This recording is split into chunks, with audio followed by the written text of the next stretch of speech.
2월 20일 하나님께 부르심 받은 소명자답게 살라라는 말씀 함께 나누겠습니다. 창세기 20장 1절에서 7절까지 말씀인데요. 오늘 본문을 보면 아브라함은 다시 한번 이주를 결정하게 됩니다.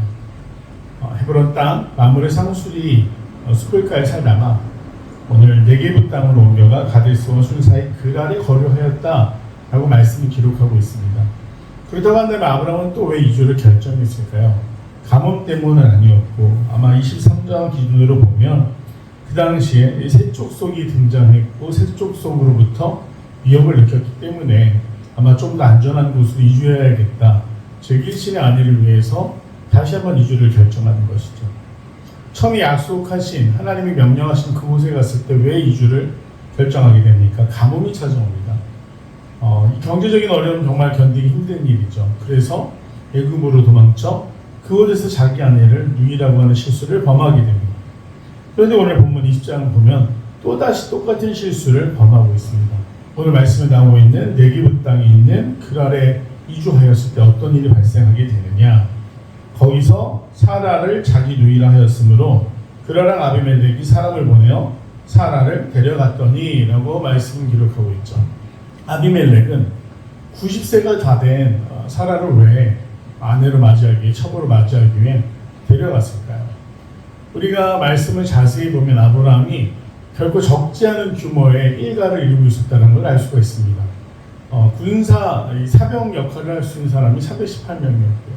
그렇다고 한다면 여종, 그 다음에 그 종들이 낳은 자녀들, 또 이방에서 아브라함이 노예로 사들인 사람들, 애굽에 갔다 오면서 애굽왕이 그에게 붙여줬던 사람들까지 하면 꽤 큰 규모, 적어도 600~700명에서 많게는 1000명까지로도 생각해 볼 수 있지만 그 이주를 한다고 했을 때 결코 적은 단위의 무리는 아니었다는 걸 알 수가 있죠. 그렇게 큰 무리가 이미 털을 잡고 있었던 사람들 주변에 다가온다고 한다면 그 작은 성, 그랄에 살던 사람들은 어떤 마음을 가지겠습니까? 두려웠을 것입니다. 그럼에도 아브라함은 호의적인 태도로 다가가 함께 살기를 부탁하고 있는 상황이죠. 그리고 그 함께 내가 다투지 않고 살겠습니다. 전쟁을 하지 않겠습니다. 라는 동맹의 표시로 오늘 이 그랄랑 아비멜렉은 아브라함의 아내였던 그러나 누이라고 말하고 있는 사례를 동맹의 상징으로 첩으로 맞이하겠다는 겁니다. 정략 결혼을 말하는 거죠. 정치적인 목적을 가지고 사라를 아내로 맞이하겠다라고 부르는 것입니다. 그렇기에 90세가 넘어서 이제는 여성 역할도 못하고 있는 사라를 보면서 마음에 정욕이 일거나 아무리 사라가 아름다웠다고 하더라도 이제는 인생의 노년에 이르기 때문에 그 외모나 그런 것 때문은 아니었을 것이고 이제 아브라함과 정치적으로 동맹관계를 맺기 위해서 사라를 자기 집안 사람으로 들이기 위해 찾아갔던 것이라고 볼 수 있겠습니다. 그런데 여기서 아브라함을 보면 또다시 아내를 누이라고 하는 것, 이 반복적인 잘못 어떻게 시작하느냐를 우리가 봤을 때 하나님이 말씀하신 헤브론 땅을 떠날 때마다 그는 거짓말 아닌 거짓말을 하게 되는 것이죠. 즉 가뭄을 피해서 애굽으로 갔을 때 어떻게 됩니까? 그때도 아내를 누이라고 말합니다.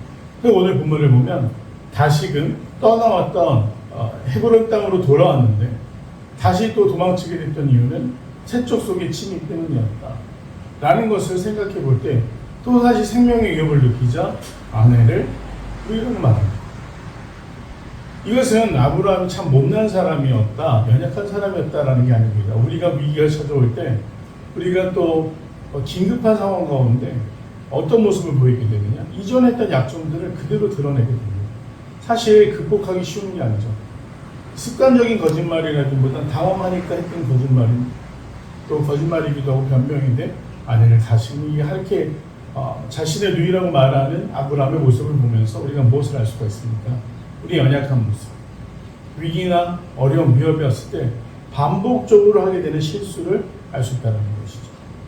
아브라함이 이미 하나님과 언약의 관계에 있었지만 그가 잠시 잠깐 인간적인 판단을 할 때마다 그의 아내 사례와 더불어 여러 가지 하나님께서 원치 않는 상황들이 발생하게 된다는 것을 그 말씀을 통해 볼 수가 있습니다.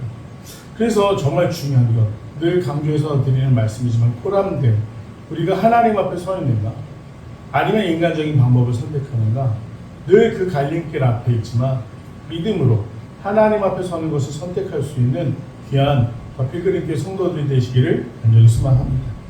그렇게 아비멜렉은 사례를 첩으로 맞이하게 됐고, 사실 정략적인 결혼이었기 때문에 자신의 어떤 인간적인 정욕을 채우기 위한 그런 대상이 아니었기 때문에 사례를 이미 동맹의 표시로 그리고 친분의 표시로 자기 집안에 들이기는 했지만 아비멜렉이 사례와 직접적인 접촉을 한 그런 경황들은 없습니다. 그리고 그 밤에 하나님이 현현하십니다. 아비멜렉을 찾아가셔서 뭐라고 말씀하십니까? 내가 데려간 이 여인으로 말미암아 내가 죽으리니 그는 남편이 있는 여자다. 아비멜렉이 그 여인을 가까이 하지 아니하였으므로 그가 대답하되 주여 주께서 의로운 백성도 멸하시나이까 그가 나에게 이런데 누이라 하지 아니하였나이까 그 여인도 그런데 오락이라 하였사오니 나는 온전한 마음과 깨끗한 손으로 이렇게 하였나이다. 온전한 마음과 깨끗한 손. 아비멜렉은 자기가 윤리적으로 아무것도 죄를 짓지 않았음을 하나님 앞에 간절하게 고백을 합니다. 그저 하나님 말씀하시죠. 내가 온전한 마음을 이렇게 한 줄 나도 알았으므로 너를 막아 내가 범죄하지 아니하게 하였나니 여인에게 가까이 하지 못하게 함이 때문이니라. 이제 그 사람의 아내를 돌려보내라. 그는 선지자라. 그가 너를 위하여 기도하리니 내가 살려니와 내가 돌려보내지 아니하면 너와 내가 속한 자가 다 반드시 죽을 줄 알지. 하나님은 자신의 언약의 백성 그리고 언약의 성취를 위해서 준비한 아브라함과 사라가 다 사람들에 의해서 또 혹은 어떤 구설수나 문제가 생기지 않도록 막으시고 이 아비멜렉에게 실수를 범하지 않도록 경계하신 후에 이 아브라함에게 그는 나의 선지자다. 그가 너를 위해서 기도할 것이다. 그래야만 네가 살 수 있다. 라고 정말 무섭고 두려운 명령을 하십니다. 그래서 아비멜렉은 아브라함에게 이 사라를 결국적으로는 돌려보내게 되죠. 이 오늘 본문에서 알 수 있는 것이 무엇입니까?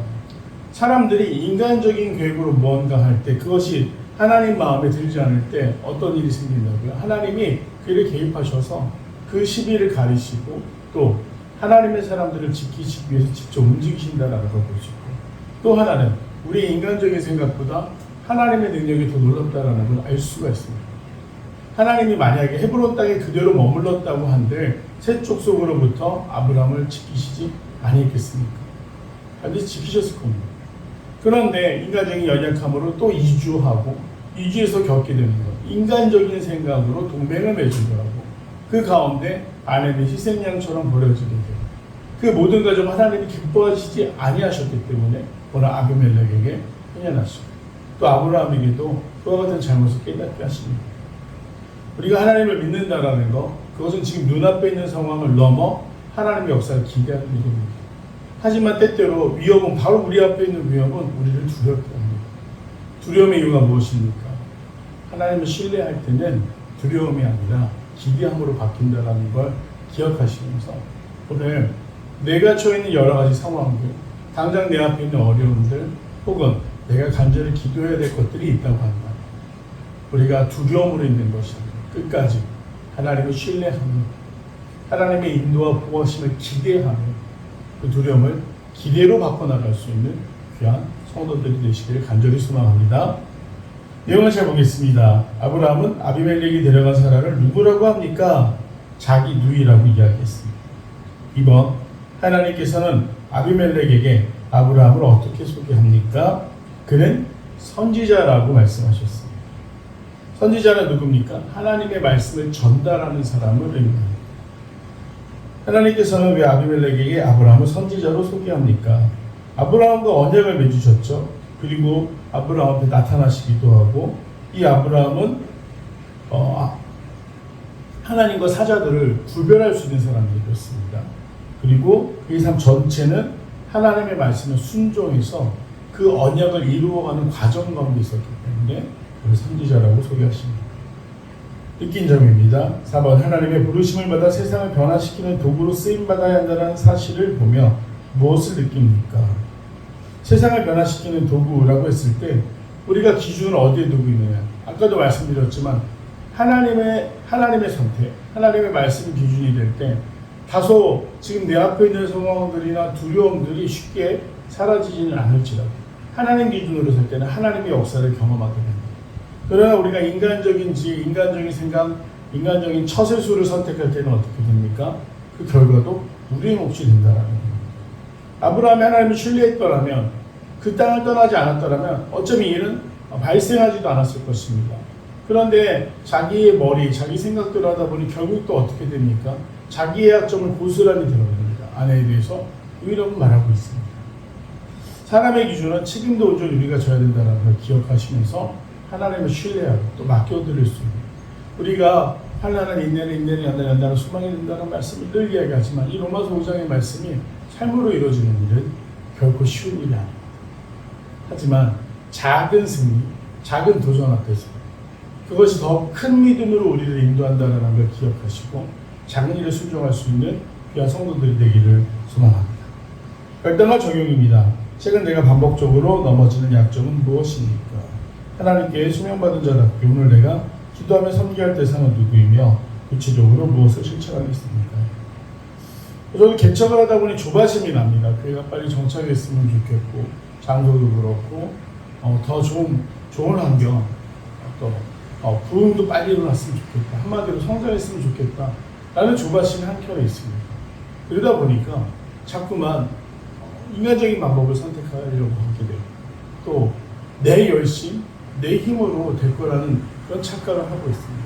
그때마다 내가 하는 일이 아니라 하나님이 하시는 일이다. 내가 개척한 교회가 아니라 하나님이 나는 도구일 뿐이고 하나님이 이곳에 더피그린 교회가 필요하여 세우셨다 라고 생각할 때, 물론 우리가 어떤 정말 순식간에 부흥하는 교회들도 많이 있지만 차곡차곡 벽돌 한 장을 쌓아 올리듯이 하나님 앞에서 견고하고 단단하며 하나님이 기뻐하시는 교회를 세워가기 위해서 조바심을 좀 내려놓고 기도해야겠다, 그런 생각들을 많이 하게 됩니다.